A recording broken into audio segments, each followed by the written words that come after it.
Now, let's go ahead and turn to everyone's favorite sportsman, Mr. Michael Coleman himself. How are you doing? I'm doing well. And when I was trying to establish audio, it made me think with Alexander Graham Bell, he really had a heck of a time with primitive equipment. And we have the high rate upgraded technology, and we have audio question marks. How you doing, Michaela? I'm good. How are you? Where are you at right now? I'm at the Oil Palace, and there are over 900, or there will be by the end of the day, athletes competing in the second day of the Rose City Gymnastics, I'm adding this part, extravaganza. This is a really cool event.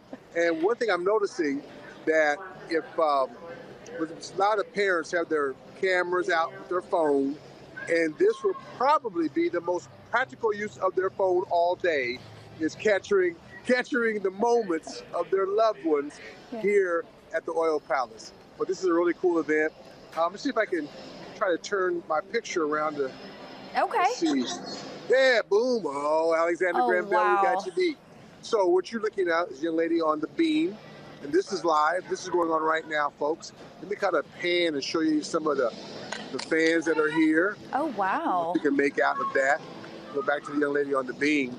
So I'll talk while I just kind of randomly move my phone. Okay. This event is, this is the 17th year for this event. And it's really, really just grown in leaps and bounds.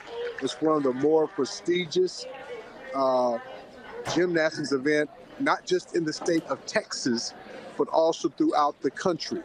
And tonight, a real treat, Texas Women's University, let me turn it back, Texas Women's University and Centenary are going to compete tonight, which will be the first ever sanctioned NCAA gymnastics event in the history of Smith County. That's amazing. I had no idea that it was the first one ever. The first one ever. And the way the idea came about, from what I understand from Marty Parsley, the director of the event, along with his wife, Stacy, during COVID, when everything got shut down, they were bantering around the talk about maybe bringing an event to Tyler. Okay. This is almost 2 years ago. They had this idea, and it finally comes to fruition tonight. And after tonight, my understanding is they're going to do this.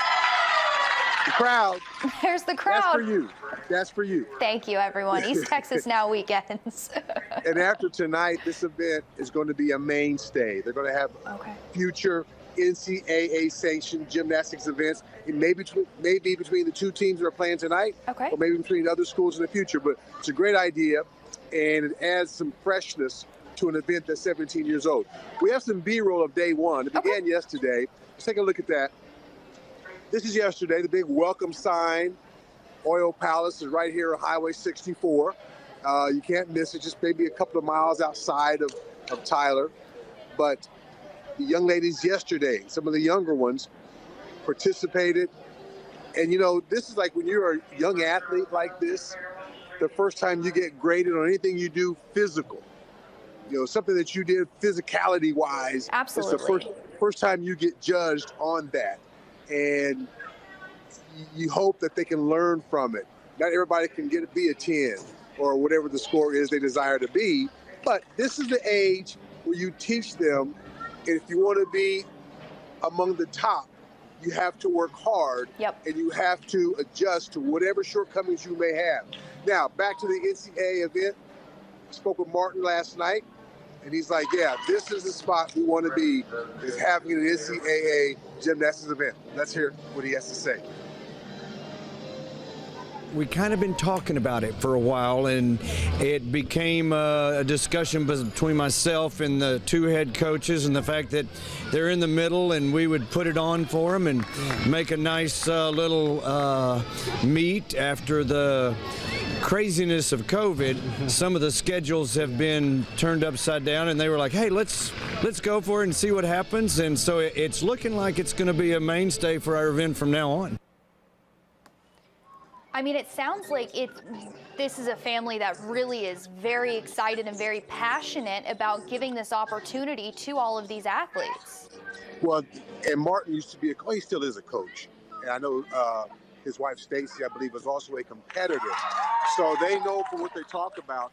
And also tonight's featured gymnast they're talking about is a hometown girl. She actually is the daughter of Coach John King at Longview. Her name is Steely King, Okay. and she's evidently a big star with Texas Women's University. So she's been featured in all the flyers and all of that. And I just thought Coach King was a football family with him and his son. I'm gonna turn this around one more time before I let you go to see the young lady stretching. Absolutely. Let's see. We'll take a look here.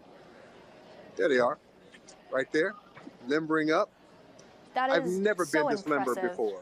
Me Never been this either. limber That's absolutely astounding. She's doing a handstand just casually. Yeah, right. Absolutely not. Oh, she's turning. Yeah, and she's turning. That was so impressive. Used to be when you broke dance, you turn, but now you can break dance to stand on your hands and your feet in the air. So this is what's going on. Go ahead. I think we're just very easy to please right now. This is why we're not gymnastics judges and coaches, because they do a handstand and do a spin, and we're like, oh my gosh. Yeah, these are tremendous athletes, and I think it's so cool that a lot of these young ladies, they're going to get exposure with Centenary and Texas Women's University. They're always looking for upcoming recruits. Yep. And this is where you could plant a seed for your future if you want to go to a college on a gymnastics scholarship right here. So there are a lot of upside to this event being here tonight, besides it just being a historical event the first time in Smith County. There's the opportunity for young ladies to get exposed to scouts. Who knows, maybe even some other college coaches from the world of gymnastics may also just show up to take a look here and go, wow, this could be a good feeding ground for my program. Absolutely. And I mean, gymnastics really is about exposure, and it's about having coaches see you and hopefully loving you and loving your talent and what you're able to do. So this should be a really good moment and a good opportunity for all of these amazing girls. And the meet tonight begins at 7 o'clock. Okay. Here at the Oil Palace, and the whole event itself, there's one more day. That concludes tomorrow. So if you get a chance, you can't make it out tonight or this afternoon, you got one more day to come out here and take a look at these young athletes. And that's the Oil Palace, right? At the Oil Palace on Highway 64, yes. There we go. Perfect. Well, thank you so much, Michael Coleman, everybody. Thank you so much. We really appreciate it. Keep us updated. I love it. This looks like such an amazing time. Perfect. Certainly will.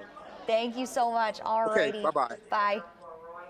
All righty, once again, that was the amazing Michael Coleman live at the Oil Palace right now, kind of getting us a little bit of a taste of what is happening over there. Now, something that not very many people know is my mother was a gymnast herself, actually, and she was a very serious gymnast. In fact, she was pretty amazing at it. And every once in a while, if she's in a good enough mood, you can catch her trying to do her old tricks and have to be like, Mom, come on, we can't do that anymore. I'm sorry, we can't. But no, she really is. She went through all of high school and almost did it in college, but she really just wanted to kind of save her body, because that really puts a lot of wear and tear on your body. It's so intensive. It's such a not only dangerous sport, but such a mind-focused and strength-focused sport. So it's really truly so impressive what these girls have the ability to do. 100%. So if you have the chance tonight, you don't have any plans, go on out to the Oil Palace, 7 o'clock tonight, and then all day tomorrow is going to be the main events, 7 o'clock, everybody. I think I'm gonna head out. I mean, this will end at about 6, so what else are you gonna do? Come on. Nothing. So let's all go to the Oil Palace. We'll all meet up. There we go. East Texas Now Weekends takes on the Rose City Classic. There we go.